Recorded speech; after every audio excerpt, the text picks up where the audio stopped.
So good morning everyone. So today we'll discuss about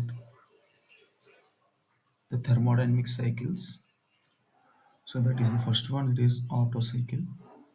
So you all know that Otto cycle is one of the important thermodynamic operation. So during successfully operating engines, that is petrol spark ignition engine, where this cycle will be taken as a reference thermodynamic cycle. So here in the year 1876, so Dr. Otto has designed this engine to operate in various thermodynamic process according to the particular design. So he has derived the efficiency under heat addition and heat rejection, where he has taken constant volume as a main factor. So, so in this Otto cycle, we can see the heat addition will be taken under constant volume and heat rejection will be the same at constant volume. So here the working substance in the engine cylinder, you can see this is, you can use air as a working medium. So we need to follow the gas laws and we need to give the specific heats at constant volume and constant pressure. So generally you can see the C value, Cp value for air 1.005 kilojoule per kg Kelvin. So, and you can see the CV value will be different. So why? Because we are adding heat at constant volume.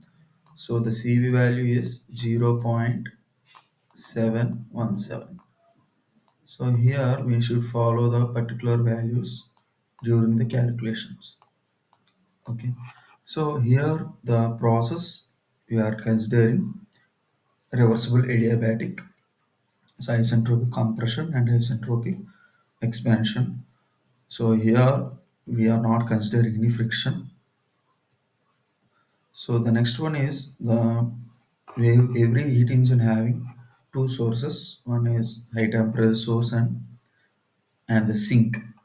So heat addition and heat rejection should be happen in these two sources. So let us see what are the PV and TS diagram for 1 to 2 and 2 to 3 and so on. We can still ending of the cycle at 4 to 1. So you can see the work done by the piston when it is moving from 1 to, this is V1, and it is compressed isentropically or reversibly diabatically. You can use this PV per gamma is equal to C. So 1 to 2, it is compressed the air, and it is limited at a particular volume V2. So later we will see what is the remaining volume. So here under this pressure, so when it is compressed, the gas molecules become gets the energy and the enthalpy will be raised so that enough amount of heat will be required during the adding of some energy into the system. So that's why we will limit it at particular volume. So the piston will stop at this particular state. So 2 to 3 is the nothing but constant volume heat addition. So you can see that suddenly there is a rise of pressure P3. So here what will be the pressures? It may be of 25 to 30 bar. So these are the limits. Generally it may cross 34 or 35. So this is the value where you will get the P3. So at this point you are practically, you can observe there must be some flaming operation can be seen, that is called combustion will be happen when heat is added to the system in the form of chemical mixture. So here you can see from 3 to 4 there is a drastic expansion. So you have to observe the two limits here. One is the temperatures of pressures and temperature T2, and you need to observe the fourth one, that is at the end of the expansion. So the mostly in the expansion in real engine it is called as power stroke or expansion stroke. So we will see in further unit. So here what happened is there is a reducing of during the reducing of the power heat during the expansion, where the piston will move from top dead center to bottom dead center, where we need to consider where entropy will become constant. So here at the 4 to 1 you can see again constant volume. These two need to be highlighted, and the 2 to 3 process 4 to 1.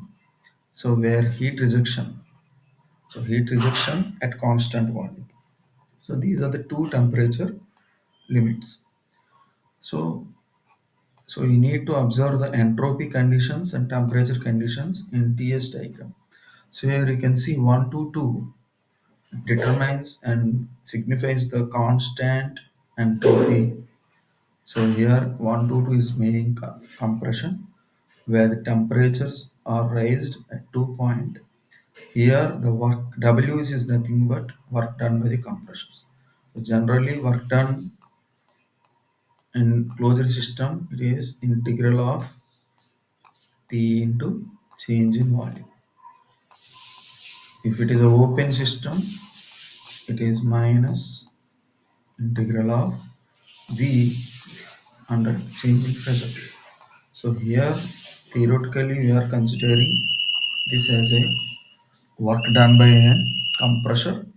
Under these two limits there is a change in volume. See, you can see V1 and V2. Okay, so for the work done by compressor and work done by the same expansion during not compressor compression, so in the expansion also these limits to be taken as a reference. So you can see volume, where the volume is constant, where heat is added, so the sudden rise of temperatures. So we need temperatures during the calculations. So T2 and T3 need to be highlighted. So V equal to C is nothing but constant volume or isochoric. So coming to the efficiency. So generally efficiency is net work done by heat supplied. So you can see net work done is nothing but W net is nothing but heat supplied minus heat rejection. So efficiency you are having heat supplied. So output by input, where during between two energy reservoirs you will get Q supplied minus QR. Okay. So we are need to substitute what is the QS and QR. You can see MCV delta T and MCV delta T. 2 to 3 process and 4 to 1 process. So you can need to substitute these values in the particular thermal efficiency formula. So here you can the same properties having the same values. So here we need to change by using this condition. So T1 by T2 is equal to V2 by V1. So there is a reciprocal of volume. So where adiabatic process gamma minus 1. So finally you will get T2 by T1 is equal to T3 by T4. So by substituting T1 by T2 by cross multiplication, okay, you will get this as a final efficiency. We need to substitute the 1 by V1 by V2 is nothing but here I forgot to said. So we need to follow some compression ratio. So already V1 has more volume, V2 has less volume. So V2 by V1 you will get some compression ratio here. So reciprocal, but so V1 by V2 is nothing but 1 by R whole power of gamma minus 1. So this will be the Substituting this in a particular efficiency, you will get 1 minus 1 by RC power gamma minus 1 is the efficiency for Otto cycle. It is a reference cycle for spark ignition engine.